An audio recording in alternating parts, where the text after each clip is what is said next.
Merhaba arkadaşlar, kanalımıza hoş geldiniz. Bugün sizler için iki harika oyuncumuz Can Yaman ve Demet Özdemir'den yepyeni ve güzel karelerini sizler için hazırladık.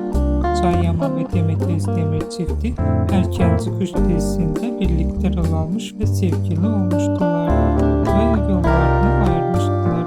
Biz de sizler için Can Yaman ve Demet Özdemir'den güzel ve romantik karelerini hazırladık. Bu videoların devamı gelmesini istiyorsanız kanalımıza abone olup yorum yazmayı unutmayın. Herkese teşekkür ederiz.